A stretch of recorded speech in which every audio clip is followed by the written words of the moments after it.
In this part of chemical reactions and equations, we are going to learn about chemical equation and balancing of chemical equation.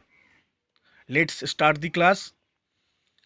Chemical equation is the method of represent a chemical reaction with the help of symbols and formula.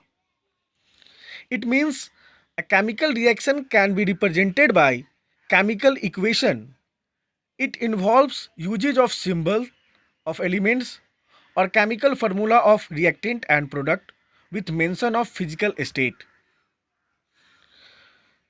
Chemical reaction में भाग लेने वाले substance means reactant और chemical reaction के बाद बनने वाले नए सबस्टांस मींस प्रोडक्ट को सिंबल और फार्मूला के द्वारा रिप्रेजेंट करना केमिकल इक्वेशन कहलाता है। केमिकल इक्वेशन में रिएक्टेंट और प्रोडक्ट के फिजिकल स्टेट जो solid, liquid, gas, aqueous mention होने चाहिए। The necessary condition such as temperature, pressure और any catalyst should be written on arrow between reactant and product.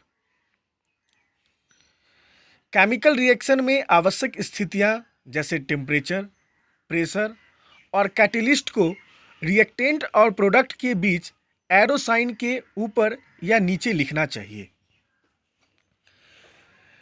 It should be clear by now that a chemical equation is a shorthand method of representing a chemical reaction. Now come to the next point, balanced chemical equation. A balanced chemical equation has an equal number of atoms of different elements in the reactants and products.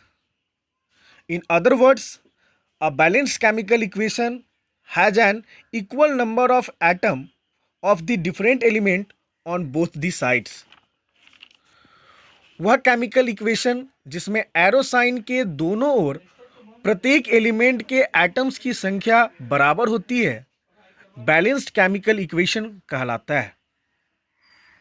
Now a question arises, why should be balanced chemical equation?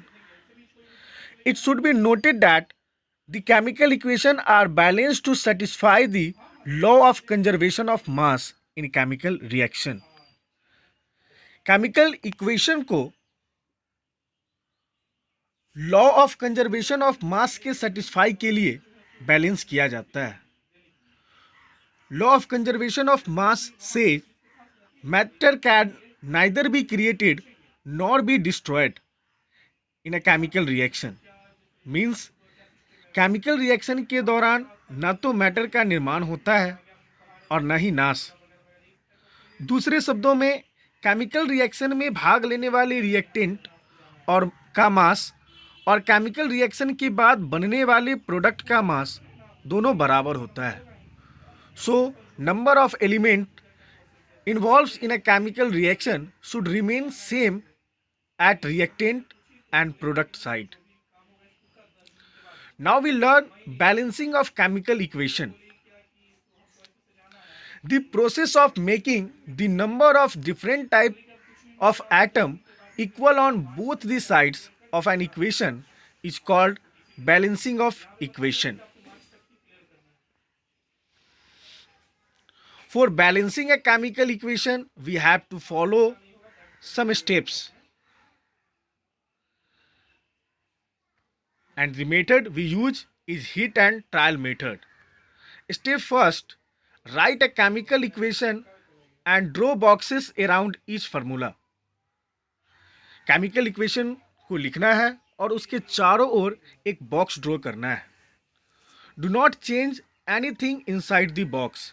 Box के अंदर कोई भी बदलाव नहीं करेंगे। In step 2, count the number of atoms of each element on both the sides of chemical equation. Chemical equation के दोनों ओर प्रत्येक एलिमेंट के नंबर ऑफ एटम्स को काउंट करेंगे। For the given example, number of iron in reactant side is 1, number of iron in product side is 3. Number of hydrogen in reactant side is 2. Number of atom at product side is 2. Number of oxygen atom at reactant side is 1. Number of oxygen atom at product side is 4. In step 3, equalize the number of atoms of element which has maximum number by putting in front of it.